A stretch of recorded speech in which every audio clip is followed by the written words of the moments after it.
우리나라 속담 중에 남의 떡이 더 커 보인다라는 이야기가 있습니다. 똑같은 양을 받았음에도 불구하고 마음의 욕심 때문에 상대방의 것이 더욱더 탐나 보이는 것이죠. 어릴 때의 모습을 생각을 해보면 정말 이런 것들이 정말 우리의 삶 가운데 적절한 이야기구나라고 하는 것을 알게 됩니다. 저도 어릴 적 시절을 생각을 해보면 아이들이 대부분 다 그렇지만 라면을 참 많이 좋아했습니다. 그런데 제 남동생과 제가 한 번씩 라면을 끓여서 부모님이 이제 그릇을 이렇게 따라 이렇게 분배해 주실 때 가끔씩 서로 이렇게 그릇을 바꾸어 먹는 그런 경우가 있었습니다. 왜냐하면 부모님이 똑같은 양을 이렇게 나누어 주더라도 상대편의 것이 더 많이 이렇게 커 보이기 때문입니다. 그래서 어느 한쪽이 야, 우리 라면 한번 그릇이 바꿔 먹지 않을래? 이렇게 이야기를 하면 둘 다 똑같은 생각을 하기 때문에 어떤 그런 거래가 성립이 되는 것이죠. 그런데 이런 일은 오늘 본문에도 있는 것 같습니다. 바로 먼저 땅을 배분받았던 에브라임 지파가 불공평하다고, 이 분배 작업은 불공평하다고 문제를 제기한 것이죠. 물론 그들의 입장에서는 이것이 조금 타당해 보이기도 합니다. 왜냐하면 자신들이 받은 그 땅의 많은 부분이 이미 아직 점령되지 않은 그 땅이었고, 그로 인해서 거기에 이미 민족들이 살고 있었기 때문입니다. 그리고 그 민족 중에서는 이스라엘의 다른 지파들이 모두 다 두려워하는 강력한 족속들이 살고 있는 땅도 있었습니다. 그러다 보니 자신들의 수의 규모와 자기들이 받은 그 땅의 규모를 계산을 해보니까 다른 지파에 비해서 참 턱없이 부족하다, 이런 생각이 들었던 것이죠. 그런데 이런 에브라임의 문제 제기는 자기들에게서 끝나는 게 아니라 이것이 함께 모인 자리에서 공론화되면서 다른 지파들에게도 동일한 생각을 가지게 했습니다. 다른 지파들이 7지파가 아직 땅을 분배받지 못하고 있었거든요. 나머지 세 지파는 동쪽에 이제 땅을 그 요단강 동쪽에 땅을 분배받았고, 유다와 에브라임 지파가 또 이제 먼저 땅을 분배받았는데, 나머지 7지파는 아직 땅을 분배하지 못한 입장에서 계산을 해보니까 자기들 역시나 우리가 부족하지 않나, 이런 불편함이 마음 가운데 올라 들어왔던 것입니다. 그런데 이것은 사실 현재 이스라엘에게 있어서 굉장히 위험스러운 문제 제기일 수 있습니다. 왜냐하면 나라의 처음 기초를 놓는 이 분배 작업에서 이런 원망은 공동체의 하나됨을 깨뜨릴 수 있기 때문입니다. 이미 시작 자체가 불공평하다는 생각이 들면 서로가 한 팀이라는 생각보다는 시기와 질투의 대상으로 서로를 바라볼 수 있는 것이죠. 그래서 오늘 본문의 이야기는 아예 이런 분배 작업 자체가 중단되고 있음을 우리에게 보여주고 있습니다. 즉, 이 문제는 이스라엘이 반드시 해결해야 되는 그런 문제였던 것이죠. 그렇다면 그들은 이 상황을 어떻게 넘어가고 있을까요? 그들은 어떻게 이런 상황 속에서 많은 사람들이 만족할 수 있는 공평함의 문제를 이끌어낼 수 있을까요? 사실 이런 문제는 과거 이스라엘뿐만이 아니라 오늘날 교회 안에서도 얼마든지 일어날 수 있는 일입니다. 각 교회들은 예산을 편성하면서 좀 더 나아가 각 사람들은 자신의 재정적인 규모를 생각하면서 서로를 비교할 때 이런 위험이 생길 수 있는 것이죠. 그래서 오늘은 이스라엘 백성들 사이에 있었던 이 일들을 통해서 오늘날 역시 다른 재정적인 규모를 가진 우리의 삶 가운데에서 어떻게 우리가 서로를 질투하지 않고 자신에게 주신 그 분깃을 만족하며 살아갈 수 있는지를 함께 살펴보도록 하겠습니다. 1절을 보면 이렇게 이야기를 하고 있습니다. 이스라엘 자손의 온 회중이 실로에 모여서 거기 회막을 세웠으며 그 땅은 그들 앞에서 돌아와 정복되었더라. 이스라엘이 이런 문제 제기를 맞이하였을 때 그들이 한 첫 번째 일이 바로 뭐냐면 바로 땅 분배를 하던 그 장소를 옮기는 것이었습니다. 아마 여기에 나온 온 회중은 이스라엘의 모든 지도자들을 의미할 것입니다. 그들은 원래 여리고 근처의 길갈이라는 곳에서 땅 분배 작업을 했습니다. 그런데 이런 에브라임 지파의 문제 제기가 대두되자 실로로 이사를 간 것이죠. 왜 그렇겠습니까?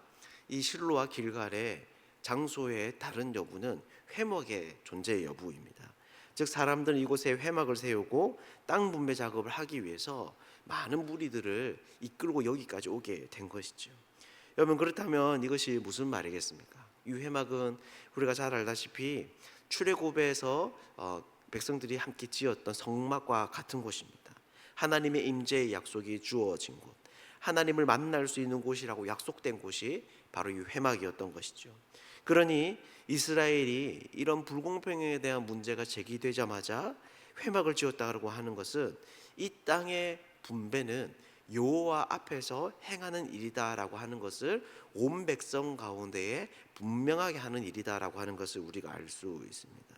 그들은 무엇보다 땅 분배 작업이 하나님이 보시는 앞에서 그분의 뜻에 따라 이루어지고 있는 것임을 강조하고 있는 것이죠.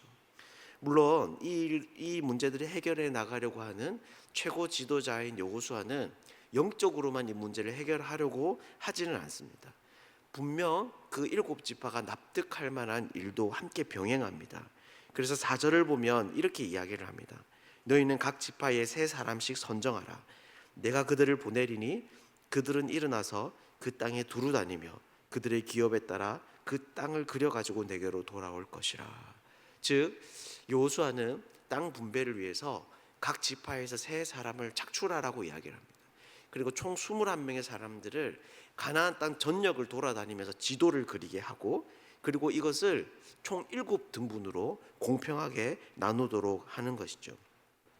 그리고 나서 하는 게 뭡니까? 이 7개를 가지고 제비를 뽑아서 땅을 분배하는 것입니다. 여러분, 그러면 어떤 일들이 벌어지겠습니까? 아직 땅을 분배하지 않은 시점이기 때문에 각 지파에서 대표자로 3명을 선출했다고 하더라도 이 사람들이 좀 더 많은 땅을 가지기 위해서 이제 자기들이 할 수 있는 어떤 편법의 길은 남아 있지 않습니다. 그들이 할 수 있는 최고의 일은 쓸모없는 땅과 쓸모 있는 땅의 비율을 적절히 보태어서 그 가치에 따라 공평하게 7등분으로 땅을 나누는 일, 이것이 바로 그들이 할 수 있는 대표자들이 할 수 있는 최고의 일이었던 것이죠. 그런데 여호수아는 결국 이렇게 가지고 온 땅도 어떻게 합니까? 우리 여호와 하나님 앞에서 제비를 뽑는다라고 말을 합니다. 즉 오늘 본문을 보면 이 말이 계속 반복되고 있는데, 이 일들을 통해서 이 일이 하나님의 일이라고 하는 것을 결국에는 강조하는 것이죠. 그러니 결국 이스라엘이 자기들 안에 있는 이 불공평에 대한 문제를 종식시키는 방법이 여러분 무엇입니까? 사람이 납득할 만한 논리적인 이유로 그 백성들을 설득하는 것이 아니었습니다. 수량적으로 정확하게 만들어서 과학적인 방식으로 똑같이 분배하는 것도 아니었습니다. 바로 이 모든 것을 여호와 하나님 앞에서 행하는 것이다라고 하는 것을 알려주는 것이었습니다. 땅의 분배는 어떤 특정한 사람들의 입김에 의해서 일어나는 일들이 아니라 공의롭고 정의로우신 하나님의 눈앞에서 이루어지는 일임을 분명히 보여주었던 것이죠. 그래서 이후에 보면 땅 분배가 이루어지는데요, 오늘 원래 우리가 읽어야 했던 뒷부분의 이야기를 보면 베냐민 지파가 땅 분배를 받는 이야기를 담고 있습니다. 그런데 베냐민 지파가 사실은 이 7지파 중에서 제일 불리한 땅을 분배받았습니다. 규모도 굉장히 작았습니다. 세로 길이가 24km에 불과한 작은 땅이었고, 뿐만 아니라 그 주변을 보면 이스라엘의 12지파 중에서도 가장 강력한 에브라임 지파와 유다 지파가 이제 그 주변의 국경을 맞대고 있습니다. 즉 이 베냐민은 그전 에브라임 지파보다 훨씬 더 안 좋은 조건으로 땅을 분배받았고, 7 나머지 지파 중에서도 굉장히 불리한 조건에 있었던 것입니다. 그런데 그들은 아무 말 하지 않습니다. 그저 자신에게 주어진 것을 순종함으로 인정하며 받아들일 뿐이었던 것이죠. 사랑하는 여러분, 이것이 무슨 말이겠습니까? 오늘날 사람들도 자신이 하나님으로부터 받은 그 분깃에 대해서 왜 나는 이토록 조금만 주시고 저 사람은 많이 주시는가? 혹은 교회에서 왜 우리 부서는 이렇게 작게 주고 저 부서는 많이 예산을 편성해 주는가에 대한 그런 문제에 대한 불만을 종식시키는 유일한 길은 바로 이 모든 것은 하나님이 하신 것에 대한 믿음이다라고 하는 것이죠. 예전에 홈스쿨링이 한때 유행했던 적이 있습니다. 그때 어떤 한 가정이 다른 몇몇 가정과 함께 인근에 같이 공동 거주를 하면서 공동 육아를 계획을 했습니다. 처음에는 너무 취지가 좋았고 함께 그 교육에 참여하는 팀원들의 구성도 좋았습니다. 서로 친밀한 관계였고, 또 각 분야마다 부모들 중에서는 최고의 전문가들도 있었습니다. 많은 사람들이 이 팀은 성공할 것이다. 이 마을은 이 홈스쿨링에 있어서 한국에 또 다른 어떤 새로운 길들을 열어줄 것이다라는 기대를 가지고 그 팀을 이렇게 주목했습니다. 그런데 얼마 지나지 않아서 이 모임이 깨어졌습니다. 왜 그래 했을까요? 나중에 듣고 보니 이 공동 육아에 참여한 가정의 경제적인 상황이 다 달랐기 때문입니다. 어떤 가정은 비교적 재정이 풍성해서 취미 생활로 연극 관람을 자주 갔었습니다. 근데 연극이 여러분 아시다시피 영화에 비해서 가격이 굉장히 비쌉니다. 네다섯 명만 가더라도 몇십만 원의 가격이 꽤 짓는 것이죠. 그래서 이 가정이 처음에는 어떻게 갔냐 하면 함께 이제 주변에 있던 공동 육아를 하는 아이들도 함께 부모들도 초청해서 연극을 관람을 했습니다. 자기들이 재정을 보태어 주었고 이제 많은 가족들이 함께 만족할 수 있었던 거죠. 그런데 이것들이 계속 반복되다 보니까 이 집에도 재정적인 부담이 생겼던 것입니다. 결국에는 몰래 자기들끼리만 이제 연극 관람을 가기 시작을 했고, 이 이야기가 나중에 다른 사람들도 알게 되자 마음이 상하는 일들이 생겼습니다. 그리고 결국에는 이제 큰 싸움으로 번져서 이 홈스쿨링을 계획했던 그 시도 자체가 깨어져 버리는 그런 일들이 있었습니다. 결국 많은 사람들이 여러 조건으로 이것은 성공할 것이라고 예상을 했지만 결국에는 이 기정 규모의 다름을 받아들이지 못하는 것이 이 공동체를 깨뜨리고 말았던 것이죠. 사랑하는 여러분, 여러분들은 어떻습니까? 여러분들도 여러분이 가진 그 재정적인 규모로 인해서 스스로 위축되어 본 적은 없습니까? 혹은 때로는 우쭐하기도 하고 또 그래서 시기하고 여러분 질투해 본 적은 없습니까? 하나님의 백성들의 삶 가운데에는 하나님이 계십니다. 우리의 모든 소유는 결국 하나님이 공급하시는 것입니다. 그리고 이 사실을 우리가 분명하게 믿을 때 우리는 우리에게 주신 것이 가장 최고인 것임을 인정하며 이로 인한 시기와 질투가 연합을 깨뜨리는 일을 방지할 수 있습니다.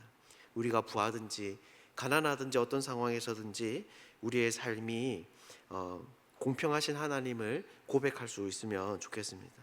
그래서 주어진 것에 만족하며 기뻐할 수 있는 사람들이 되면 좋겠습니다. 이 자리에 있는 우리 모두가 그 하나님의 뜻 안에서 비교하며 끊임없이 불편한 마음으로 문제를 제기하는 것이 아니라 하나님을 신뢰하는 것으로부터 나오는 감사로 우리에게 주어진 그 삶을 잘 감당할 수 있는 복된 사람들 되시기를 주님의 이름으로 축복합니다.